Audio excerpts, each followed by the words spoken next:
Wow. Good evening, good afternoon, and good night. I don't know what just happened that the entire intro did not go through. I do apologize. It has something to do. I know it has something to do with the new update. But anyway, with that being said, I do apologize. Normally there's an intro for those of you who follow. Tonight, we have an interesting show for you tonight. For those of you who follow and watch the live cast that we do, we came live from Pinnacle Paintball.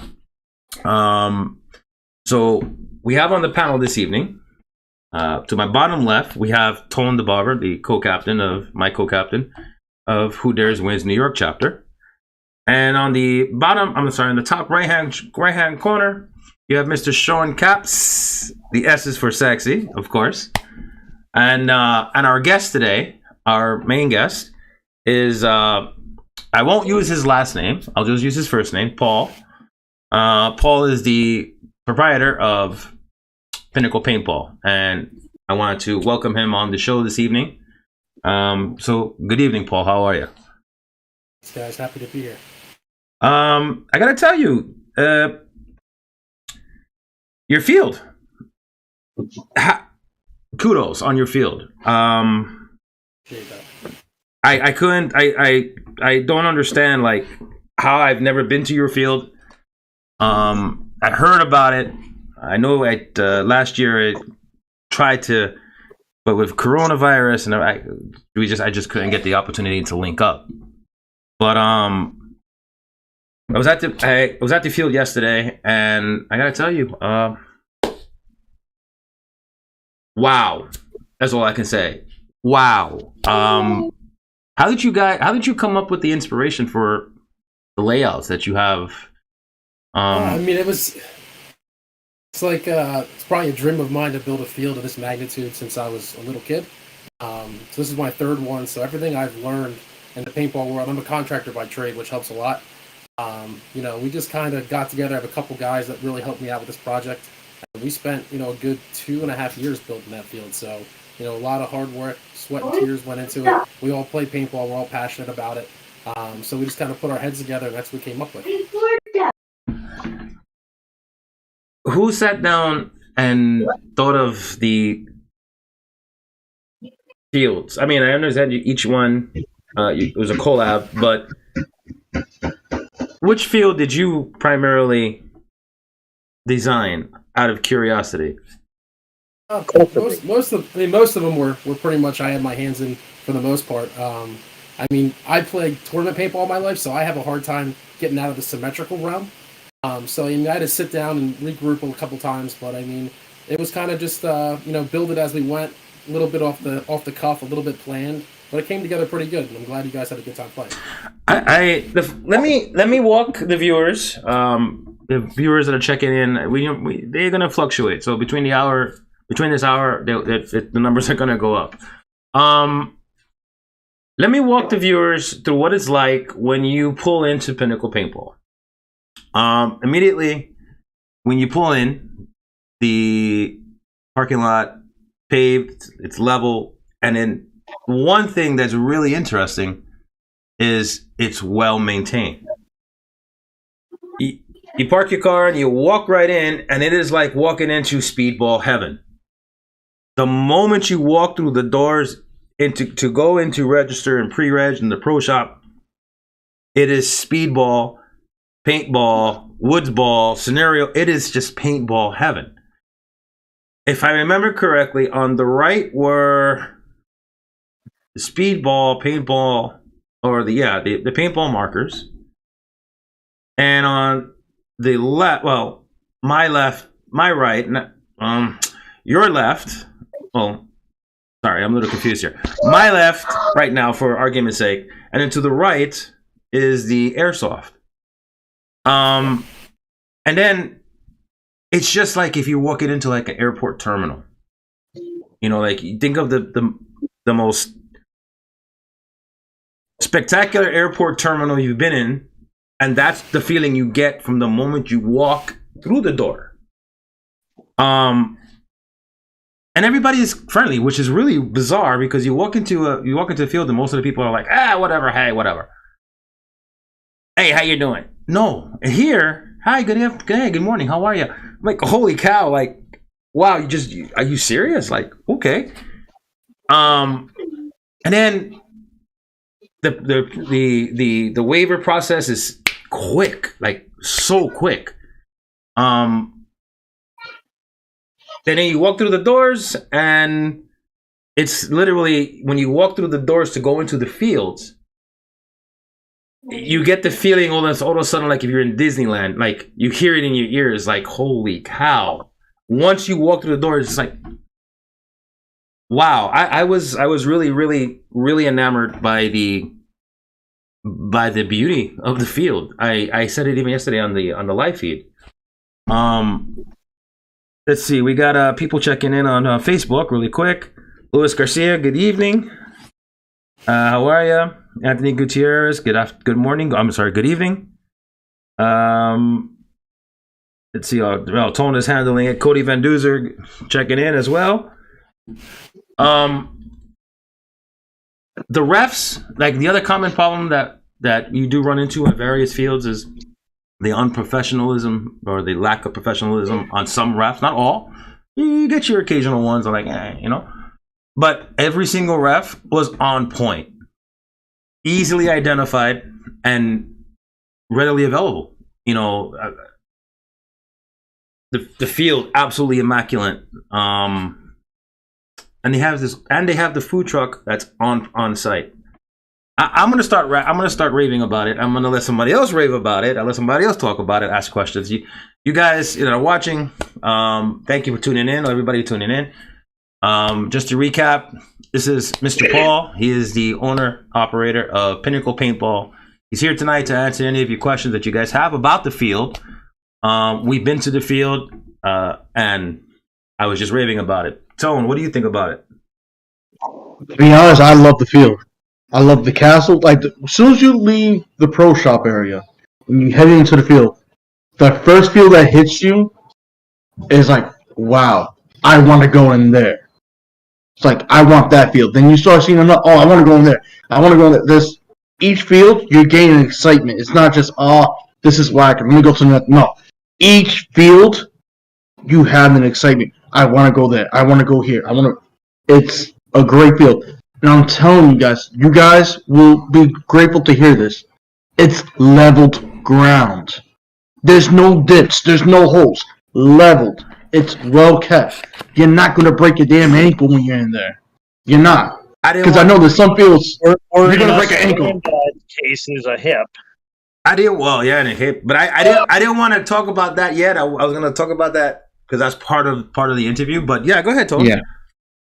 It's leveled, but this is the type of owner who takes care of pride. And you know what? I don't want to say, but I'll let him say it. But no, he knows.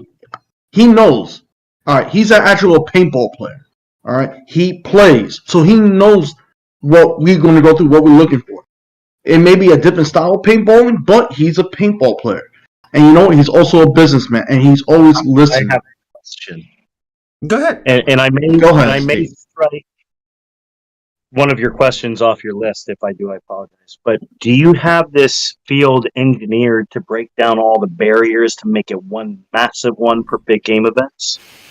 It is made to do that. That's something that we're working on. Maybe later. I don't want to give too much information out. We do have a big game coming up. I definitely want to plug that at some point. April 10th, it's called Castle Jam.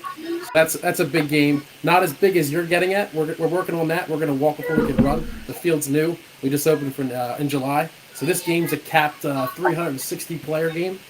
Then we got some bigger stuff we're working on in the near future as well. Okay. I want to chime in really quick. I'm gonna, on behalf of my team, I definitely want to put my name on that list to hold an event there. I mean, this is Paul. It was already mentioned with Tone, and then we were talking briefly while I was setting up, trying to set up the studio for today's show. And the one thing that I had mentioned, that Tone had mentioned as well, is the uniqueness of the field and how even in the wood section, because you have another section behind the containers, was that right behind the castle? Yeah, the jugs. Those were like water jugs, I believe. Okay, and then so the behind that one is where the red truck was and the school bus and the school buses. There was 2 school buses, a red truck, a few cars.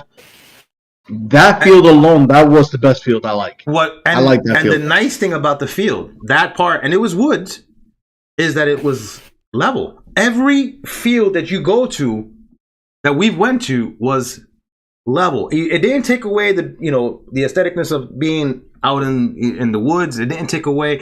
You had the tree cover. You had all the obstacles.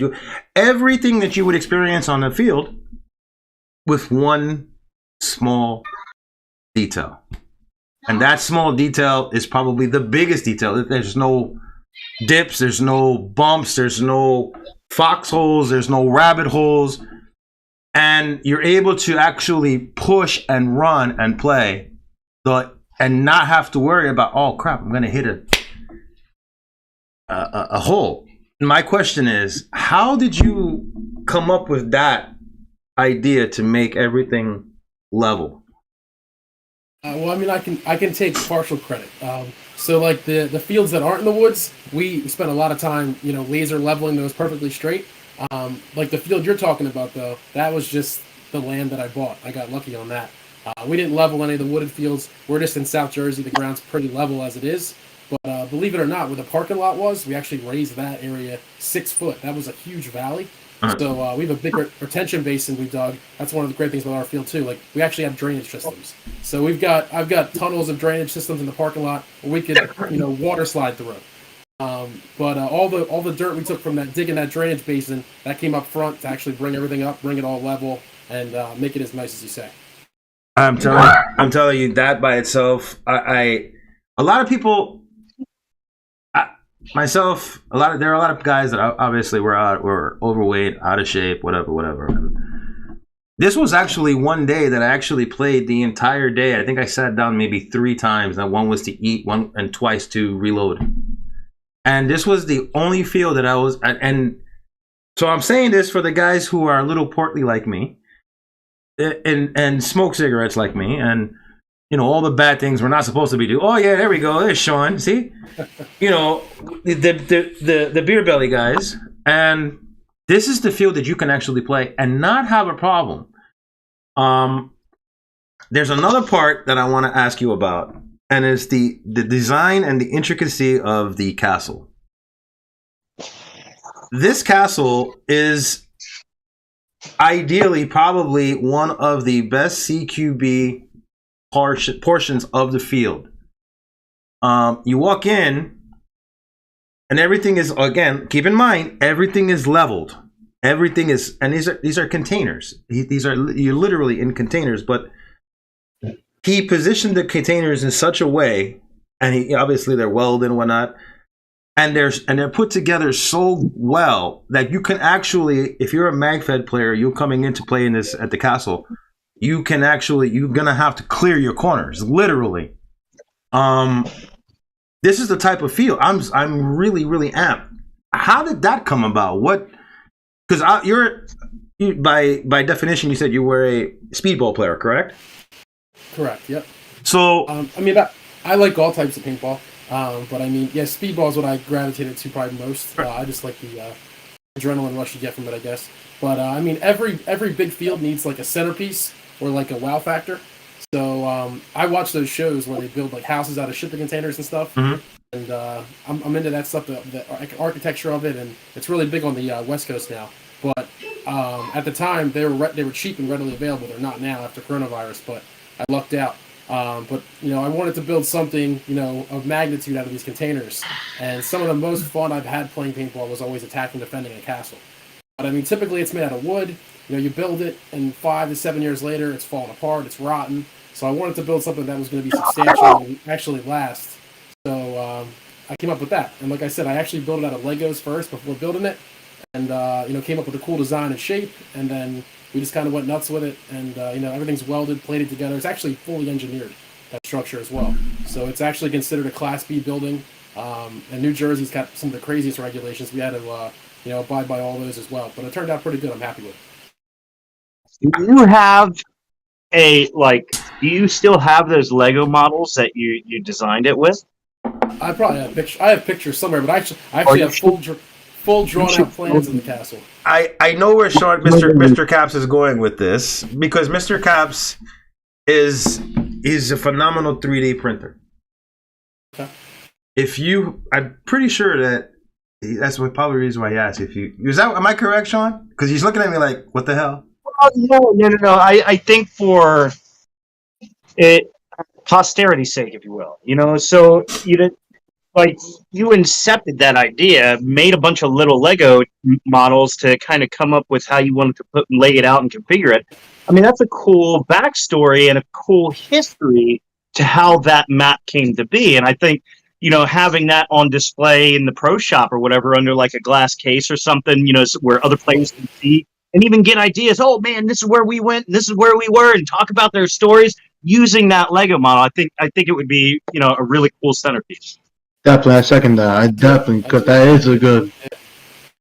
I definitely concur on that one. I mean, also to see the markers you rent there. Oh. I saw something there. Oh, caught my eye. Yeah. The markers you rent there for the renters. What's the original marker? What's the renter? It's an EMAC. It's an EMAC. Yep. Just letting you know, guys, you could upgrade it to an EMF 100. This field is everything that we have talked about.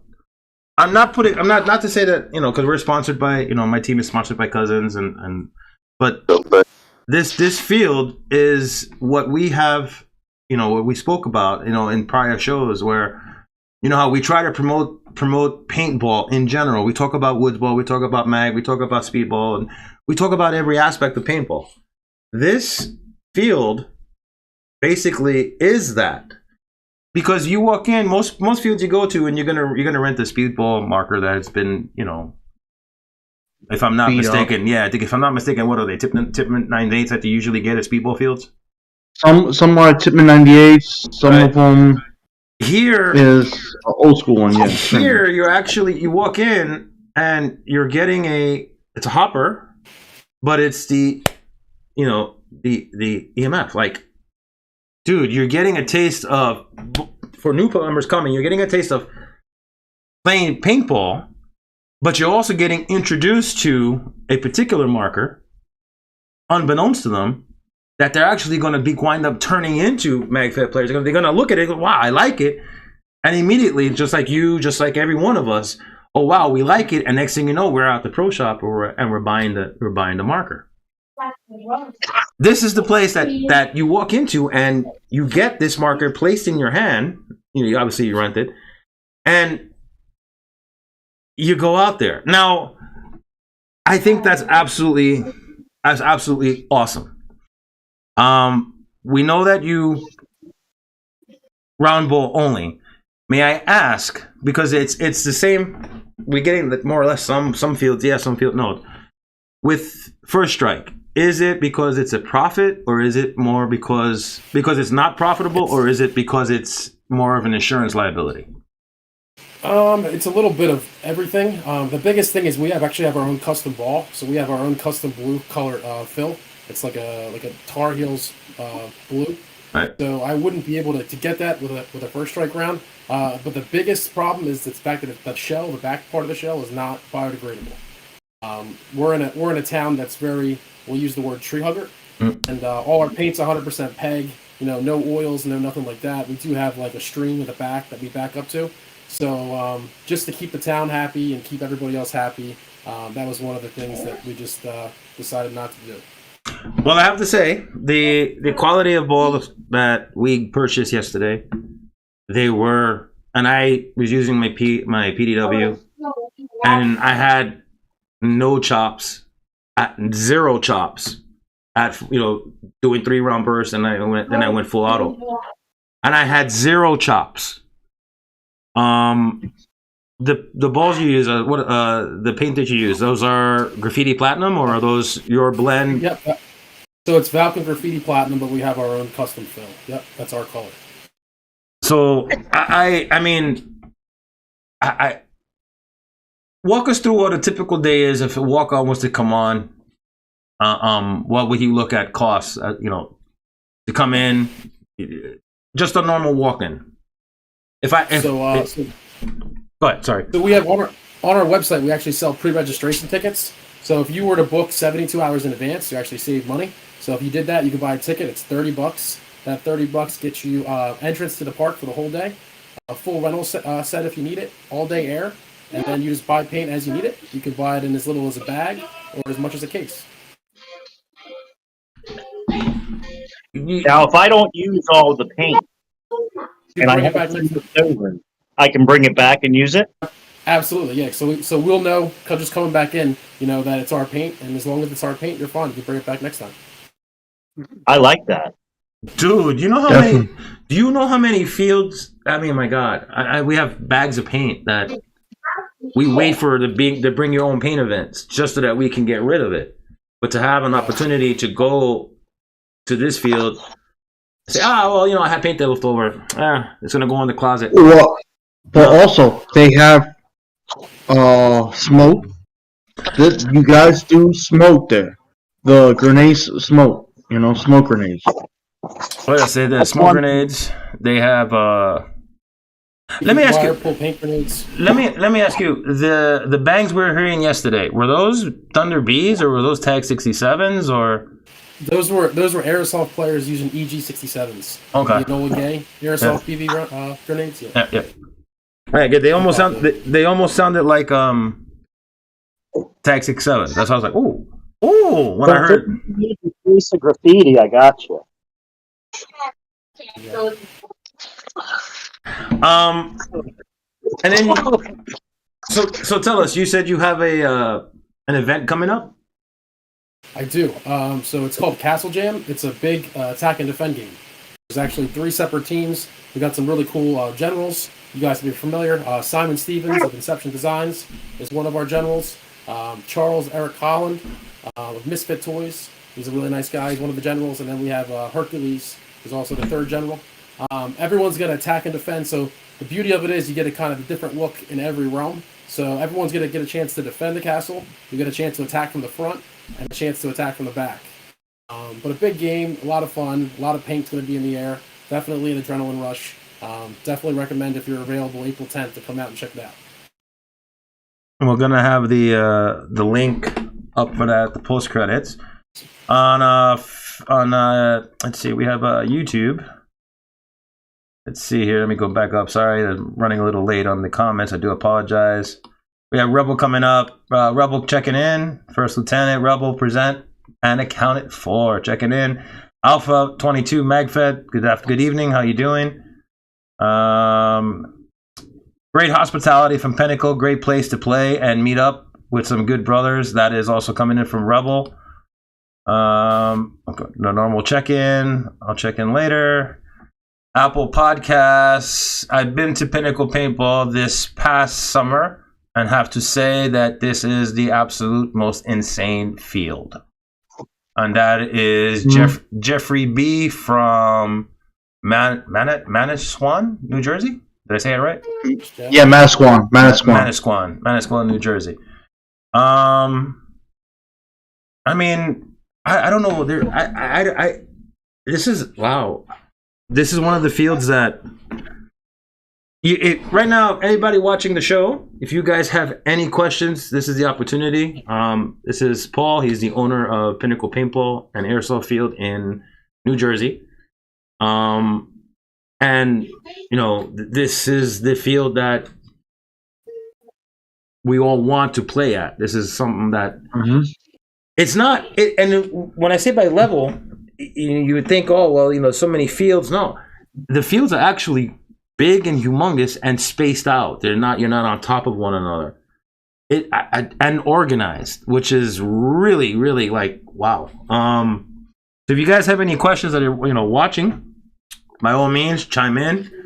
Whether it's Apple Podcasts or any of the platforms you're watching on, by all means chime in, and we'll hit your answer right away. Gio, how are you, sir? Gio's enjoying his meal right now. He's enjoying his meal. Let the man eat. He hasn't eaten all day. Mr. Mohawk. So Paul. What's up, guys? So, I knocked out. My pay period ends tomorrow at work. And some of y'all might know what flat rate work is being a mechanic. Some of you do. I'm at 101. Bro, you ready? I'm at 101.8 hours, and the pay period doesn't end till tomorrow after work. Whoa. That is. So does that mean dinner's on you at Bones and Ashes this week? For those who don't understand what 100, would you say 108? 101.8 hours, and my pay period doesn't end hours. So he typically puts in about 55 hours a week, right? Okay. Mm-hmm. And for a mechanic to turn that many hours this time of year is incredible. Yes, very incredible. Myself are lucky clearing 80-90. Excuse me, right? Sorry. Hold that thought 1 second. 80-90.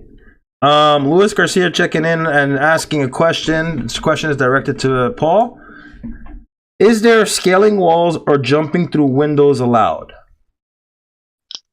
So the windows are barred to stop that from happening. So we actually welded bars 1 inch or 1 foot on center. So you wouldn't be able to fit through that. And the walls are just straight up steel. So, I mean, you could try, but you wouldn't be able to. For a good reason. I hope that answers your question. Also, a comment coming in with regards to the field that they even have a food truck. I can't use the expletive. I do apologize. They even have a food truck. Awesome place. Shout out to the guys and gals at Pinnacle. Can't wait to come back and catch some bodies. Basically, you know what I mean. He's gonna come in. All right. What do they serve on the food truck? Because I just had one at a field at PAP yesterday, and they served the best chili cheese fries. What do you got? So we've got three trucks that we rotate to keep it, fun and interesting. B&B is like everything under the sun, like cheesesteaks, stuff like that, Americana food. Then we've got a barbecue truck that does like some really good like brats and some brisket sandwiches, pulled pork. And then we've got Visconti's is more of like an Italian cuisine. So we rotate it around. We keep it fun. He had the truck yesterday. I think it was a mom. Is that a daughter and father, or husband and wife, or that? Yeah, I think it's a niece and an uncle. I believe it is. Yep. That was B&B. I walk to the truck.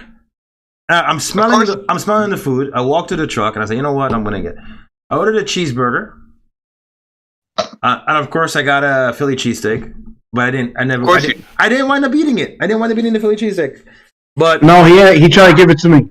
But I ordered a cheeseburger, and I actually got full on the cheeseburger. It was and it was so freaking good. Like, oh my God. Question came in. Yeah. Anthony Gutierrez asking, are the referees fair and on point on the field? And before you answer that, I'm going to give you an example as to why he's asking. Is that we were at an event, a couple of events, but we were at one event that I know for sure happened where they called in an airstrike and the ref said, well, I'll call it in when I want to. And ultimately there was an issue. It was worked out at the end of the game, but, it wasn't really fair with that instance. And then another instance also where the referee saw the individual get shot, but yet didn't allow him to come off the field. Just let him keep playing, as if he didn't get shot. So that's probably, the premise of the question, because this has happened at various fields. So he's asking, how are the refs there, as far as refs associated with regular teams coming onto the field? Is the question about the big game refs or just the refs in general? The refs in general. Yeah, I mean, we've got. I think we've been open for 7 months. I think we have over 400 Google reviews. I think we're at a 4.9. And if you read through the reviews, every single one talks about how good the refs are. So, I mean, I try to spend as much time outside as I can. And my guys are on top of it. They're on point. They're all players themselves. They love it just as much as we all do. And I think they do a hell of a job. Brother refs for you. From Greg from Mr. Militia, everybody calls him Mouse. He's like, bro, you got to come up here. I was like, yeah, I'll come up there one day. It's kind of hard. I'm in the South. The VIP ref that we had yesterday, what was his name? Because he was absolutely phenomenal. His name was Andrew. Andrew. Yes, his name was Andrew. That is a ref that you should definitely fast track. He is informative. He's a good one. Informative, definitely, and very fair. Very, wow. And they don't tolerate if you we all do it. We forget to put our mask on. We get behind the net, and you hear nobody really says anything. Other players maybe, hey, put your mask down or whatever. The refs are literally right at that net. So as soon as you walk, and they pull it right down. And I mean, they're on point. They're watching everything, and that is probably wow. That's how a ref's supposed to be. When I ref had command down here, because that's one of the agreements we came with Angler. I wouldn't even let the players get on the field without a mask. Before you walk through that netting, I remember one dude was like, "Oh well, we're not even playing yet." I was like, "I don't care. Once you hit that net, that mask is on." I was like, "You can take that mask off after you come out of the net." I've seen people walk on there, and they get trigger happy and dunk. And I've seen someone get shot in the face, and it don't tickle.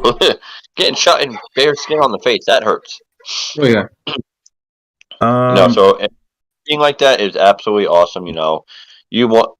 Places need refs that are on point. I've seen some places where the refs are lenient. I'm not going to blast what happens, what I've seen at fields, but some fields, their refs do need to get better, with what's going on a field. And having good refs is an awesome thing for a field. I got a question for you coming in on Apple. Is Pinnacle capable of holding corporate events? Absolutely, yeah. We've done a bunch so far. I think our biggest one was just over 300 players for a pretty big corporation, but they had a great time. I feel like we're built for it, and we definitely love doing it. So, yeah, definitely shoot me an email if you're looking to do a big corporate event. I'll be happy to take care of it. I couldn't give the name because it came up as anonymous. She's also saying, it's a she, that I do know, because of the pink lettering and the lipstick. She's also asking, what is the amount of time needed to put together, as she's typing it, what is the amount of time needed that is required to put together a corporate event? And we could do it in as little as a week. Technically less, so it doesn't take much time at all. Pick the date and we'll make it happen for you. Paul, how many fields do you have on your property? Total paintball field. Yeah, so the property is 50 acres. There's 15 fields, and there's still room for plenty more. So there's 15 fields. So we only got to play 4. to just see. We only played 4. We only did 4 fields, and you got us hooked on 4 fields. And you're telling me there's 15 fields? Yeah, you guys didn't even make it to the right side. You guys stayed on the left side and the back. Now I gotta go back. That's it, Steve. We're going back in 2 weeks. I'm sorry. We're going back in. We already established that we were going to do our team practices or our team meetups once a month, at Pinnacle, which is actually phenomenal. I didn't mind driving the 2 hours it took me to get there, but it's well worth it. You're definitely gonna leave with a sense of, wow, I had fun.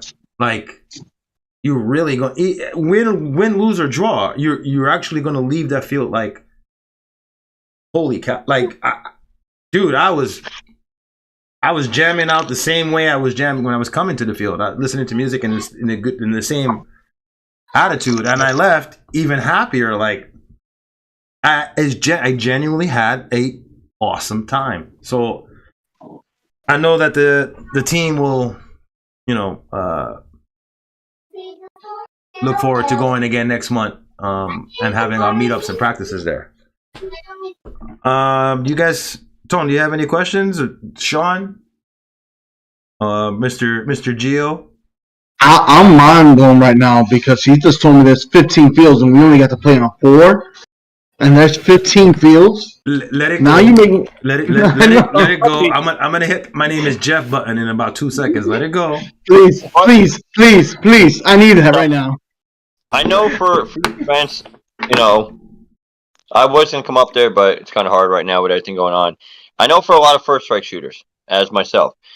I know during rec play you didn't say first strike. What about events? When you have big events there, allowing first strikes. Not just myself, but The hardest part, like I said, was the back of the first strike rounds are not biodegradable. That's what kind of holds us up with the first strike stuff. But I'm gonna tell you. It's G. You know me. The quality of the paintballs that they use. I'm telling you, G. I did not have not one chop. Not one chop. We're not really so much worried about chop. Accuracy. Accuracy. No. You are accuracy on point. You're on point. You're on point. Every shot that I was shooting at was on point. Dude, I got shot on my bottom leg, just below my calf and my foot. And the dude walked up to me and said, "Yo, dude, are you okay?" I'm like, "Yeah." "Wow, that was you?" He was, "Yeah." I was like, "Were you aiming for it?" He was like, "Yeah." I was like, "Holy, like, dude, the shot was." How far of a distance? Well, let me ask you, because I haven't been to this field. What's kind of a maximum engagement range that you would find in this situation? Because that will put to bed a lot of concerns that some first strike players like myself and Gio included may have. Because with round ball, we know most maximum effective range is about 60 yards, roughly, right? Roughly. With first strike, you can get all the way out to almost 100 yards, even more if the guy's standing still for long enough. So the idea is my maximum engagement range within 60 to 80 yards anyway, and really won't make a difference whether I'm shooting round ball or first strike, or are there wide open expanses that would be so badass if I had, excuse my French, if I had a first strike round. There's definitely fields that are longer that you're gonna have to maybe advance a little bit more than if you had a first strike round.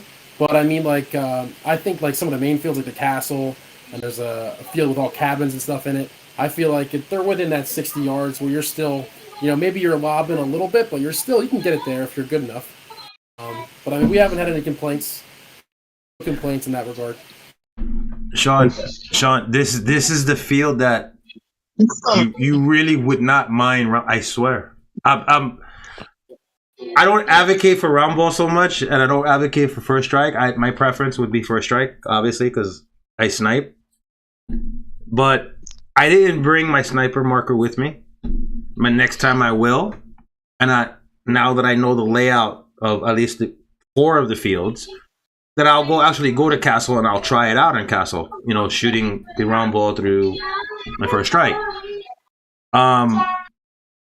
But this is I'm telling you, round ball. I have no words. I have no words. Let me say this. I have an M17. Whoever has a Valken M17 or Milsic M17, you know the mag. There's a spring where's the head square box at. When that spring is up a little bit, will pop the paintball. I had no popping. No braking whatsoever. And effective range on a PDW, maybe 30 feet, 45 feet. Valve body, the one that's got the nice little sandy. Yeah. Two-Face. Two-Face. My PDW, and I was getting from the window of the castle to the third, maybe fourth bunker from the castle, almost by the net. That's, I want to say, maybe 60, maybe 63 feet, easy. And I was hitting right on point without even using a scope. Huh? Let's clarify. 63 feet or yards? I'm sorry. Converted to yards. So that's like 63 feet. That's like 10, 11 yards. About 12 yards, give or take. From the bottom, if you're looking, just imagine a castle, right? And in the middle of the castle, the doorways, obviously, up and then up second level. Now, he's got a doorway, and then he has windows. I'm trying, because they're in the. I can't use military jargon because there are guys who are not acclimated to it. So, oh my God, I'm asking you, yard. Were you in the Air Force? Negative, sir.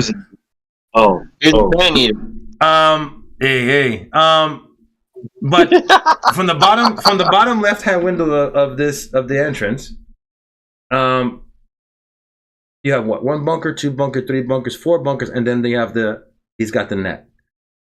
It's probably about, give or take, about 13 yards. Give or take. And dude, it was like I was shooting for a strike. They were hitting exactly where I was.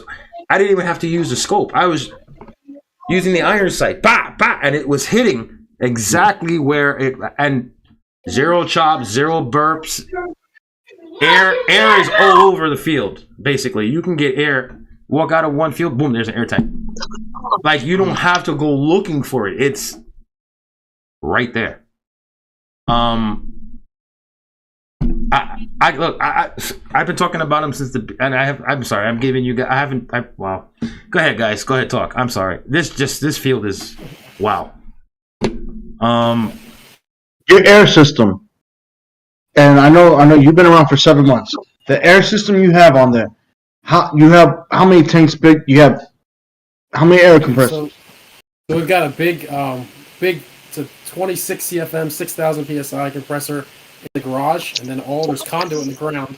We have 3 separate 10,000 square foot staging areas. There's 2-inch conduit running from the main building to the ground, and then you saw like where I had the air sheds, where like the garage door opens up, and then there's 4 fill stations in each air shed. So there's conduit running there, 6,000 PSI air lines, then it regulates down to the 3,000 and the 4,500 inside those sheds. So everywhere you're playing, I think the longest walk to air is about 250 feet from any field. That was kind of our goal. We wanted to keep air close to all the fields. This way you're not walking a mile. You know, it's not fun when you're playing a game, you walk a mile to get air and have to walk back. You lose all your energy. So I think 250 or 268 feet, I want to be exact, is the longest walk from the field to get air. And the best part is, if you have a 4,500 tank, you're actually getting a 4,500 on your tank. Not 3,000, not 35, not 45 on the dot. I'm telling you. And it's not like I can say that because I actually went empty on my 3rd game in. I didn't refill from my last time I used it. So on my 3rd game in, I went empty. It burped and I got off the field, filled up. When I fill up at other fields, I have a 4,500. I usually get maybe 22, 25, 26. I never really go all the way. I leave it. What kind of tank do you have? Dude, I got exactly 4,500. No. What kind of tank? Oh, a Ninja. My Ninja tank. But certain fields, you don't get the full potential of the air because there's so many people using the air. But it doesn't matter how much. As soon as you're getting the exact 45. And you know what? Like, to me as a player who does go through air, you know what? That's amazing, and that's very much appreciated. That's the tank. So that's Ninja. That's the It's tank. an SL90. Is that the tank you have? That's the tank. Yeah, this thing can hold air for days, man. I run my T15 on this thing. I can go through 30, 40 mags before I have to think about refilling this thing. Bro, I could go through my 13 CI that's on my EMF. I could easily go through 16 to 18 mags. I never fill the tank up because it's like, I'm not really getting 4,500. So it's like, why even bother? All right, so I'll make multiple trips, throughout the day, or one trip now and maybe another trip at the next event, because I never get 4,500. My tank, I'm saying with this field is exactly 4,500. I refilled before I left. I have a full tank at full capacity at 4,500. I know Black Ops doesn't have the problem they had last year. Last year, right in the beginning of the game, they were having problems like crazy at Bones and Ashes. But they had an awesome staff. They literally went to 2 different states, got brand new air systems, and had them hooked up. Right. I remember that. And they pulled off an incredible feat, because the system went down. The system went down Saturday evening, and it was like around 2 or 3 o'clock. They called the game. So it went down. They started having problems actually in the beginning, because I couldn't even get my tank up to 4,500. I was like, "What the hell? Why can't I get my tank up to 4,500? I'm only getting $3,000." I was like, "I use this tank everywhere I go. No problem with 4,500." Come to find out, they had compressor problems that day, and so multiple people going to get air, like the entire event. No, because even 3,000, there were even dudes that were switching tanks. I was one of the dudes switching my tank, and I still couldn't get. So they had the problem. 500 pounds, I think, at most. At most. So they decided to call the game. Now, the next day, come the start of the next game, 2 brand new compressors. These guys drove all night to get these compressors. And after that, the problem was solved, and that's awesome. That was just an incredible thing to do and get done. Sunday, everybody was on the field. There was no room to move on the field Sunday. Everybody was on the field, but that's what I'm saying. For an owner to do that, for an owner to show that level of commitment, for a promoter to work with the owner. We have Paul here in his field. For him, the level of commitment that he's done to give us a field that, and from the sounds of it, before I even finish my sentence, and from the sounds of it, it's all done by design. Because if you go back and you listen to what he just said about the air, where you lose energy just to go looking for air, the field, now come to think about it, that the field is designed where you're going to expend the least amount of energy in between matches.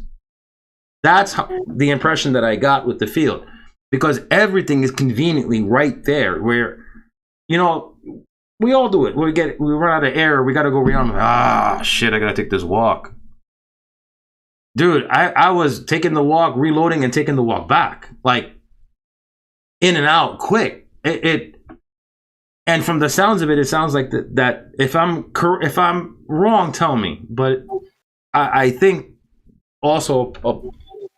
When you designed this with that in mind, because I wasn't tired the whole day. No. I tell you this. When we were in the back where the 2 buses, the red truck at, and I ran out of air, I was like, all right, we got to go back to where we're stationed at.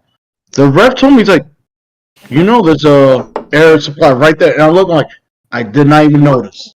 I did not know at all. I was like, oh, God, now I don't have to do that walk.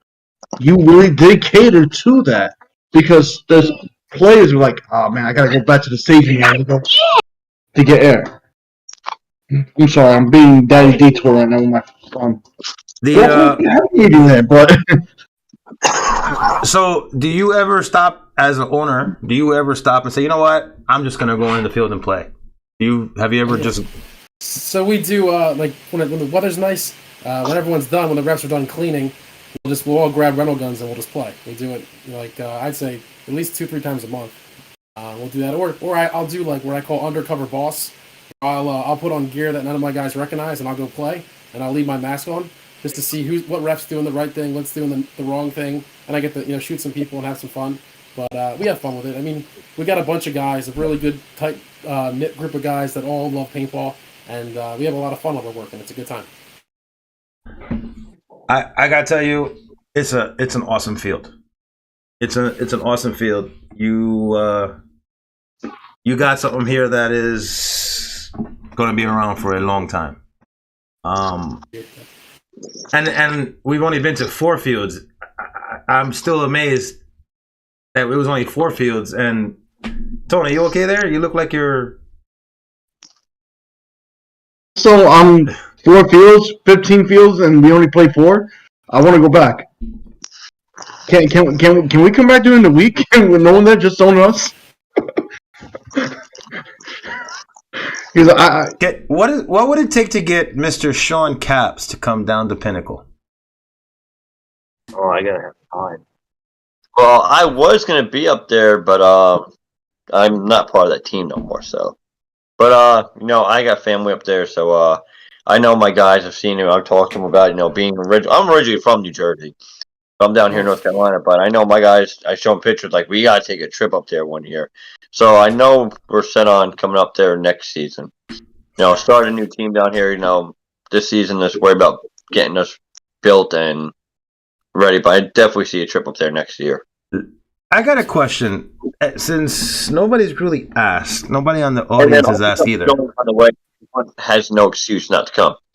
Because I know I got to drive through Virginia to go to New Jersey, so there ain't going to be no excuse. I live in West Virginia, okay? We're Virginia. We're going to drive through. We're going to have to we're going to have to see about planning an event and throwing it at Pinnacle. But I have a question.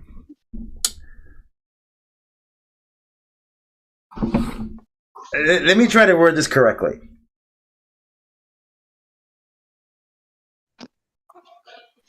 If we can convince you, what would it take to design a Nuketown? The reason why I ask is because your field is level. Absolutely level. I would be totally in. If you made a Nuketown, I am there. Oh my God, I'm there.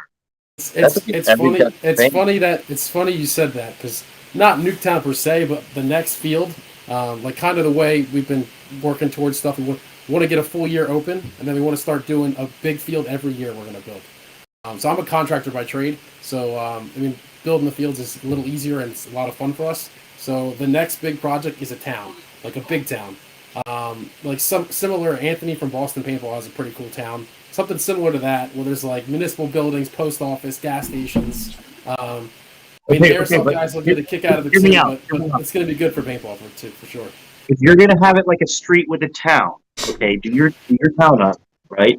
But at the end of the street, build Nuketown, right? So you can have a big long stretch of field, right? Or you can close it off just for Nuketown, I mean, you're turning. Come on, let's think about this. I would so be in if you had one of the reasons why I ask is because obviously Nuketown, they have a couple of Nuketowns. They have one in Chicago, they have one in Florida. I think they have one in Texas, if I'm not mistaken, and one in Arizona. Not going. And that was, I'm pretty sure they're, but the amount of work that you put onto the field, if you were to actually do a town setting like you would discuss, or even a map, Nuketown map, I'm just using that, even though it's not what you're going to do, but even if you did it can actually be pulled off perfectly, because one, your land is totally level. Like, I'm just amazed. Like, wow. And then two, the intricacy and the design that you did with the way your field is, and the attention that you put into it, that I think that if you actually did that, milled the town setting, would actually, wow. I think that that would be like a humongous pull. For a lot of the airsofters, definitely.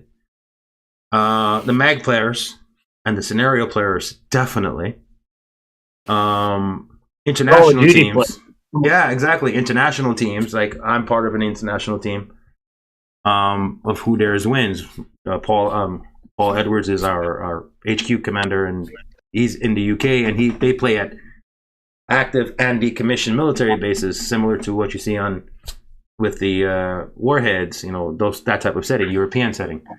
But and we're actually going to be holding an event next year in I can't say it. I was going to say it in a facility. Almost got him. I know. In a facility that has this type, multiple building structures and so forth and so forth. So, and we're doing that based on the feelers that we put out there. We ask a question, and the actual question is still posted, and it's every day I look, and the comments are just more and more and more and more. I think last I checked, it was 2.1K already on it, if I'm not mistaken. I may have to take a look again. Yeah, I could be off. But the interest is there. A lot of guys, when I asked that question, a lot of guys came up and they was all receptive. Yeah, yes, I'll be there. Now, granted, everybody says things at the moment. Yeah, me either. But whether or not they're really going to be there is a different story. But this is something that I know that if you, I'm trying to grease the wheels here. If you actually were able to pull off, would be in the history books. I that's just my opinion. Mr. Garza, how are you, sir? What's going on, guys?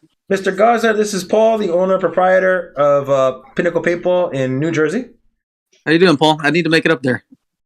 Definitely. Yes, you do. You definitely need to make it up here. Oh, you got to make it up there. I'm getting ready to leave the East Coast, so I need to do it sooner than later. Well, we need to take a weekend drive up there. We went on Friday, and go back on a Sunday. You can leave on Thursday night. We're about to do it this week. We're about to leave Thursday night to get there by Friday morning, to hang out, play, be back by Monday. Yeah, we could do it. If we can do it, you can. Don't worry. Hey, we got a lot going on down here this year. It's ridiculous. Gentlemen, we are a little less than 5 minutes, so I'm going to give everybody the normal. I'm going to just cut it down, really quick. So if you guys will have events that you want to plug, anything you want to plug, by all means. We'll start with Paul from Pinnacle Paintball, the guest of honor this evening on the show. And Gio, Mr. Garza, fashionably late, but thank you for showing up. We'll go to Mr. Cap's tone, and then we'll close it out with me. So, Paul? I guess Rob could join us. Yeah, Rob. I do want to plug our big game, Castle Jam. It's April 10th. Big attack and defend game. Some really cool generals. You can check it out on our website, pinnaclepaintballpark.com. A lot of fun, guys. If you can make it, definitely try to check that out. Nice. Mr. Magfed. Sorry for being late. Dinner got here late, but anybody's up in New Jersey, definitely check that out. Remember, pre-reg closed last night for Bones and Ashes, but you still show up, register.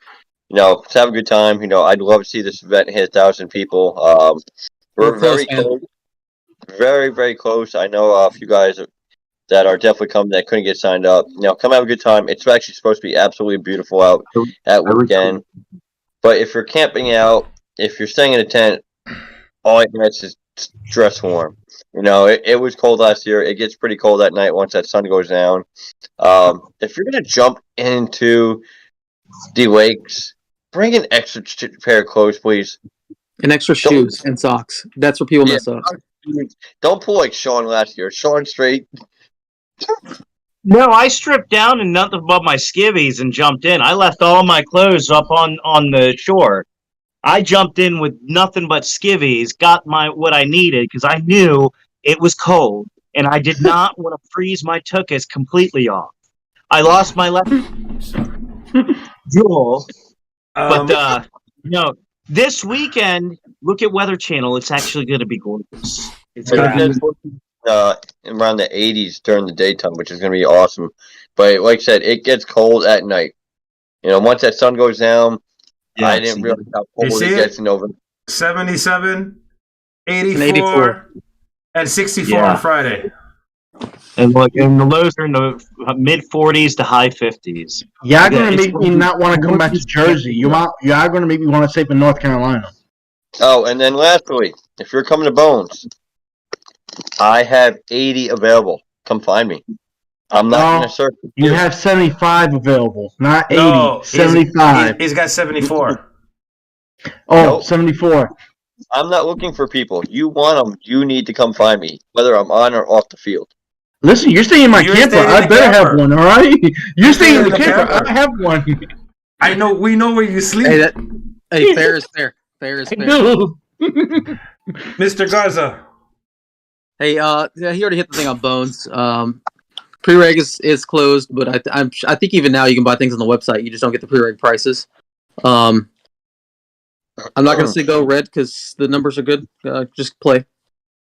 That's all I need. Do we know if we hit that 1,000 market, that 1,000 player market? No, not yet. But I am. How many are we at? What's that? How many are we at? Do you know the numbers? Loosely. So I know that if we go off of what was projected, like the trajectory of last year, that we will definitely beat the 1,000 player mark. I don't know if Honey wants to release the numbers, so I'm not going to. As far as like exact numbers right now, but we're close. Okay. So you think walk-ons will definitely get us over that 1,000? Yeah. Nice. Unfortunately, all the walk-ons are probably going to go to the other side. Well, they'll be with Rob. They'll be with Rob.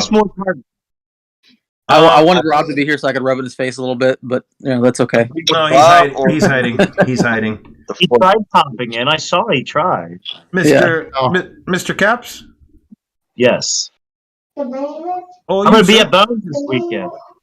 And then we got a Flat Brothers game coming up soon. When your dance is over. And I'm just kind of open for anything. Usually I've been going to these Magfed meetups at PAP. So we've been doing it once a month. So if anybody in the Northeast DMV area, if you want to check us out, look us up on Facebook. It's DMV Magfed. Marco Morales is one of the moderators there, and he's been putting these games together a lot. It's a great group of guys. We just like getting together. We're all a bunch of friends. We're fair. We're honest. We're not going to try to get one over on anybody. We had a pretty good turnout yesterday, and most of us are all going to be at Bones, including a couple of newcomers to the meetup. I talked them into showing up for Bones, so they pre-regged yesterday, which was the last day for Red. Thank you. Right. So thank you. So I got a couple more players coming. I said, "Look at what the weather's going to be," and they said, "Oh yes." Ding, ding, ding, ding. Nice, very nice. Yeah. So I'm looking forward to seeing everybody. And whoever can't make it, definitely try to make it next year. Most of us, we try to get over to Boulder Gap every year. So Iron Siege. Don't forget Iron Siege. Yeah. Eric wants to hit for Boulder Gap.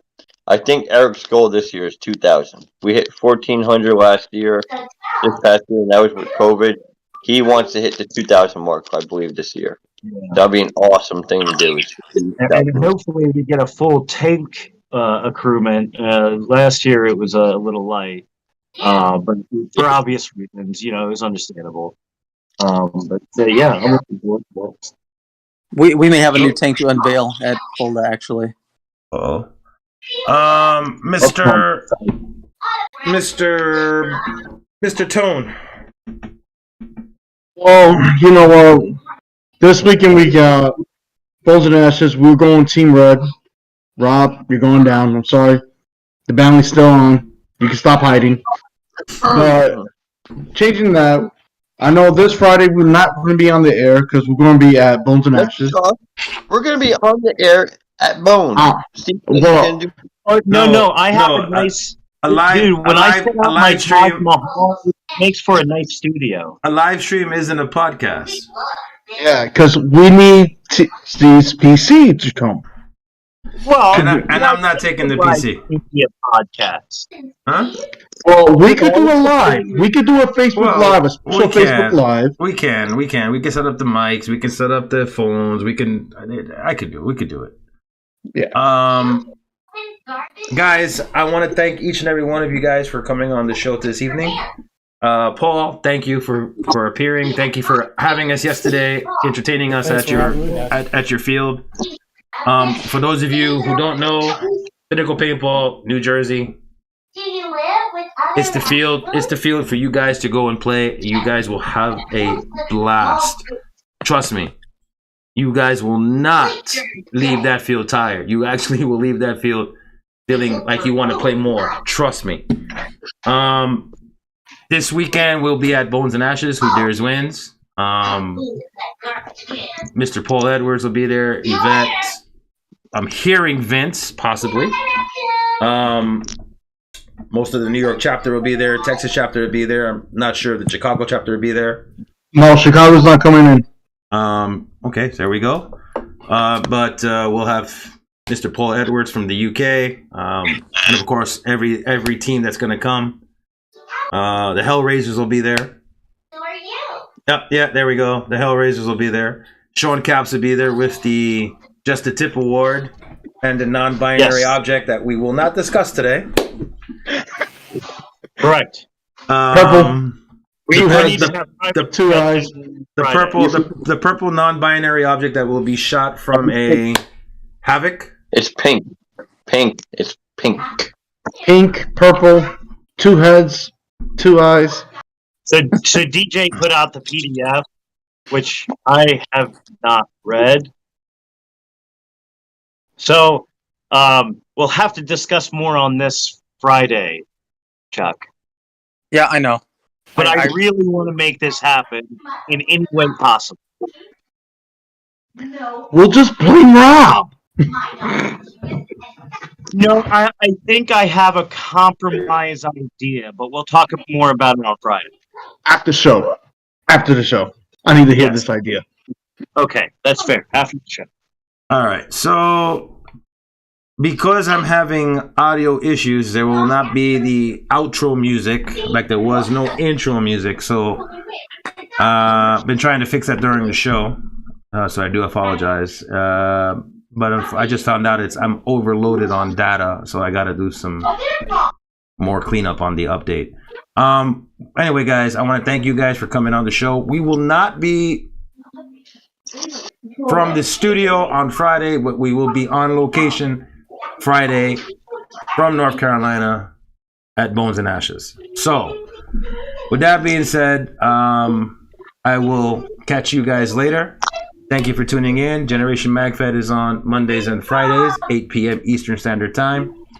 Once again, I want to thank you, Paul, for being on the show. Gio, Chuck, Shaun Caps, always. And, of course, my right-hand man, Mr. Tone Dababer. And catch you guys later. I got boss weapons.